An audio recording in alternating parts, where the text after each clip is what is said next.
This is a video tutorial for lines of best fit, but let's do a quick little bit of review first. So y equals mx plus b is our equation of a straight line. And one of the questions we had in the previous unit was to find the equation of a line going through 2 points. And for a particular question when you've got multiple choice like this, if you can find the slope, like I can see this as positive slope straight away, which tells me it's between a and b.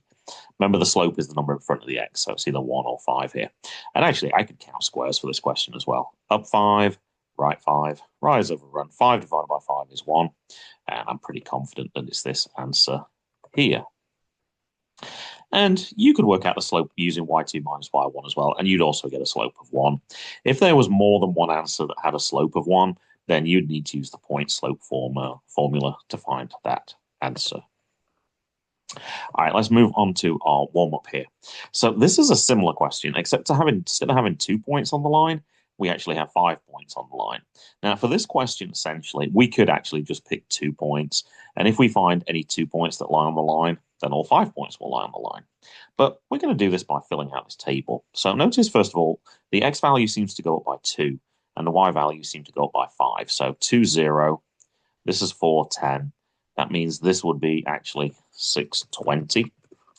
This point here would be 830. And then this last point here would be 10 and 40. And I think we're going to use this a little bit later on. We could actually work out the slope right now if we wanted to by picking out any points. And the slope for this one, well, it says it's 3. That's kind of difficult to tell from this picture. That might be something slightly different here. Oh, it says use this recap. Okay, that would make more sense. Now we're actually going to experiment a little bit here on how we're going to do this question later.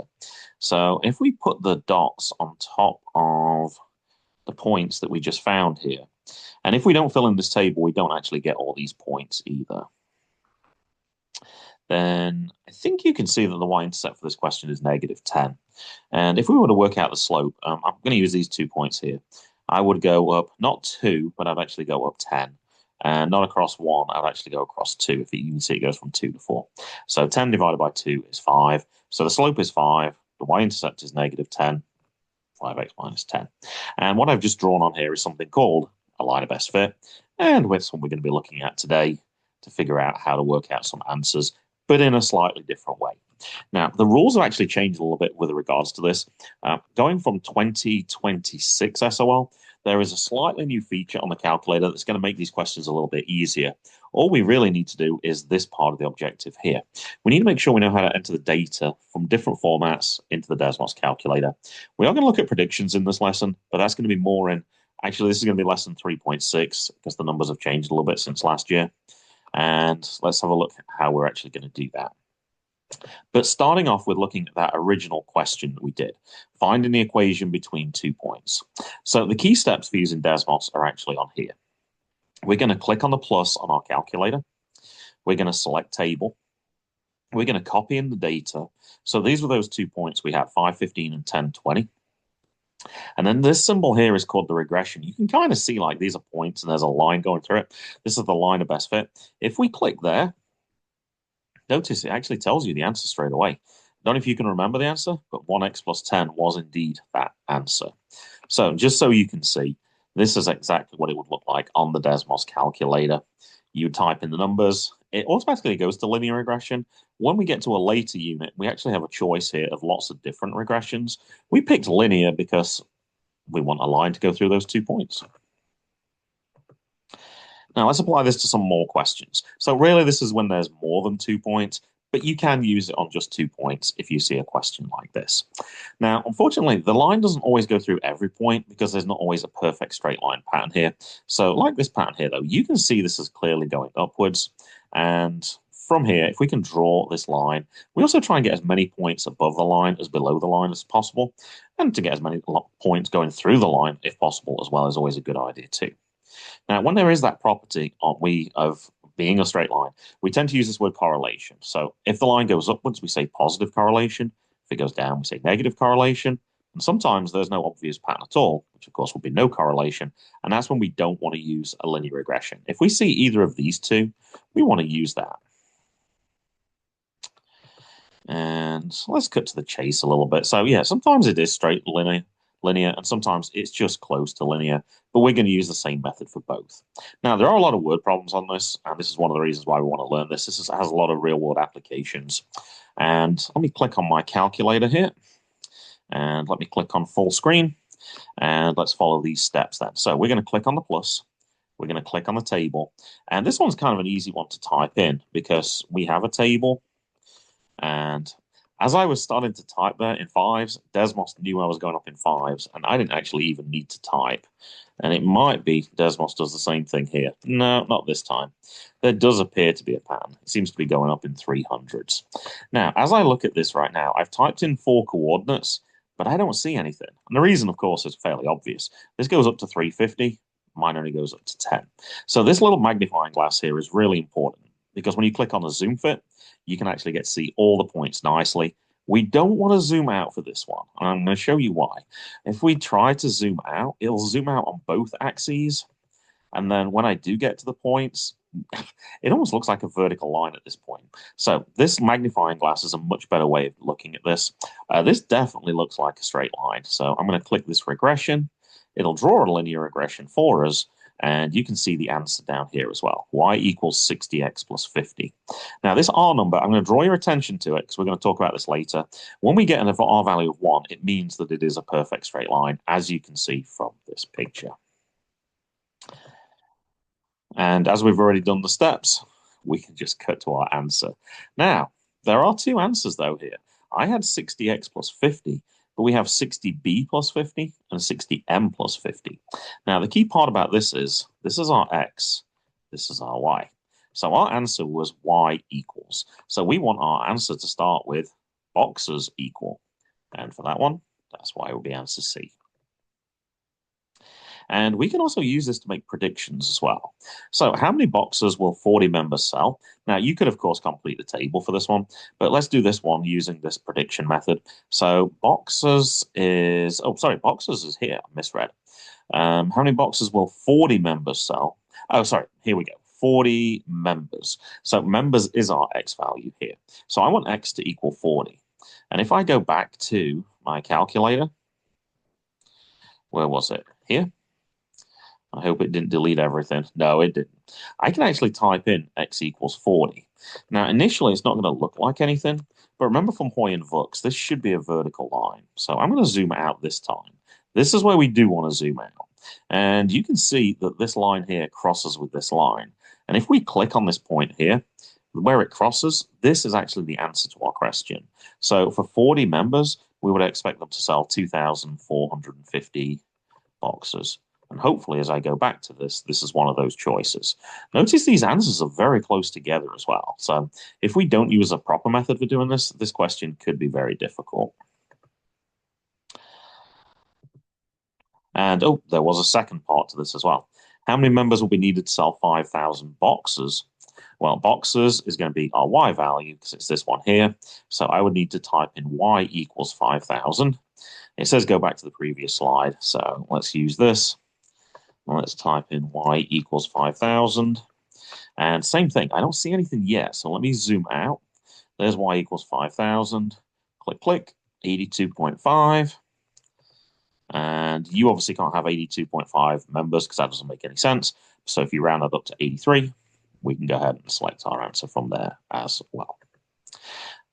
All right, next question. Arm span versus height. Now, this uses a horizontal table. So this time, this one goes across. So we need to know our top row is X and the bottom row is Y.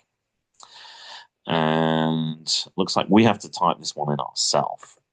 All right, I guess we can do this one. Table. So the first one is 64. I always like to do the top row first. I've got my finger on the down arrow here. So after each number, I'm pressing down. 70, 71, 70, and 65. And you should always double check your answers to make sure you're typing them in correctly, because if you mistype one number, you could end up with the wrong answer. 72. We do have decimals, but that's fine because we're using a calculator anyway. 68 and 67.5. Once again, I don't see anything here, so let me click on that magnifying glass. So such a good pattern this time. This is definitely not a perfect straight line. It certainly seems to be going upwards. And for that reason, I am going to click on, I might have to scroll a little bit here to the top of the table. I'm going to click on that line of best fit. So that line looks pretty good. I can see I've got 1, 2, 3, 4 above, 1, 2, 3, 4 below. That seems pretty reasonable. And I got an answer here of 1.14x minus 9.69. We'll probably round some of those numbers later. Notice this time, R is not 1. Okay, R was 1 is a perfect straight line. As it's close to that, that's why we get a number that is slightly smaller. And I believe that was those two numbers, 1.14 and 9.7 if we rounded. If we want to, we can type this in as well and just check that that line is very close to that line of best fit as well. Let's have a look. Now, with regards to rounding, what degree of accuracy do we want to use? So if we just round to the nearest whole numbers for x and for m and b, you can see, woo, this line is not very close to these points. So we don't want to just round to the nearest whole number necessarily. If we round to 1 decimal place, I think you can see this line is below all these points, so that's not particularly very good. And if I use 2 decimal places, that line is really close to this line now. So that looks pretty good. And if I go to 3 decimal places, you can see that that's almost exactly the same line. So the more levels of accuracy you go to, the closer it's going to be to the true thing. I normally personally go for 2 decimal places. I sacrifice a little bit of accuracy, but I know that that's going to be close enough to this as well. And also for predictions as well, we don't know for the future exactly what's going to happen with other values anyway. So going to 3 decimal places is sometimes just a little bit over the top. Our third method is coordinates. And I'm going to let you actually try this one for yourself, but look at the coordinates here. All we're doing is we're kind of stacking them downwards. And then as you enter them, you'll just enter them using a table again. Now, when you get your answer, you will get decimals. And you might just want to change those decimals to fractions. Or you could try each fraction, type it in, change it to a decimal, and see which one is the closest. And our most confusing one is the one with the graph, and that was one practiced in the warm-up as well. So if they don't give you values, you got to create your own table. So reading downwards, I can see 25 and 300. If I do this one here, I can see 35 and 290. So before we can even start the question, we have to kind of make our own table. 40 and 260.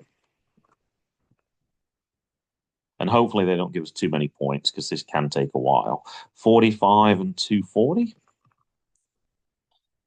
And then for the last point, 50 and 230. And then once you've created your table, you can just use the same method that we used on our first example. Now, those correlation coefficients, I kind of pointed them out on a couple of questions. There is a little tool here that you can play with just to see what kind of happens. So let me create some new data first, and then let's see what happens. So if I slide this all the way to the left, notice every single point is on the line. There's where r equals 1. And then as this number gets less and less, let me go to 7.5 first. That's close enough. So you can see that there's an upward pattern here, but the points are a little further away from the line. As I get further down, so approximately 0.5, same sort of thing. The points are just getting further and further away from this line. Still a general upwards pattern. And then as they get smaller and smaller, you can just see they're getting further and further. There's no clear pattern, I wouldn't say, on this one here. I don't think this is clear that this is going up. You could argue this is possibly even going down at this point because these numbers are just so far away from being obvious. Now, I did take some screenshots just to kind of show you as we go down with our coefficient here, you can see that the points are getting further and further away.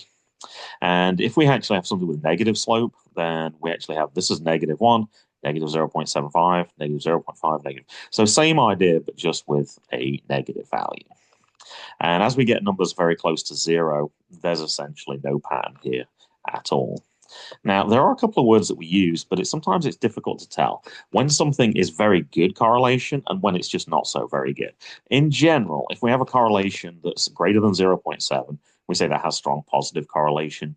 Or on the opposite side, if that should also be less than. It doesn't really matter if it's greater than or equal to, or the equal sign is not too important here. If it's less than negative 0.78, we say that that's strong negative correlation. Between 0.2 and 0.4, we tend to say that's weak correlation. If it's positive numbers, positive. If it's negative numbers, negative. And if it's 1, that means it's perfect correlation and it's a positive straight line. And if it's negative 1, same thing. Every point will lie on the line, but it would be negative correlation. And sometimes we use absolute value just to explain that as well. That was our targets for today. Basically, the important thing is make sure you can enter each of those different types of data on your calculator, because once you click on that little button now for regression, it'll actually tell you the line straight away. More importantly, it's using it for making predictions, where you got to decide, did they tell us what X equals or did they tell us what Y equals? Type that into the calculator and then just to see where do those two lines cross. But that's something we're going to be practicing more in lesson 3.6. And for that reason, that's why we're going to stop at this point.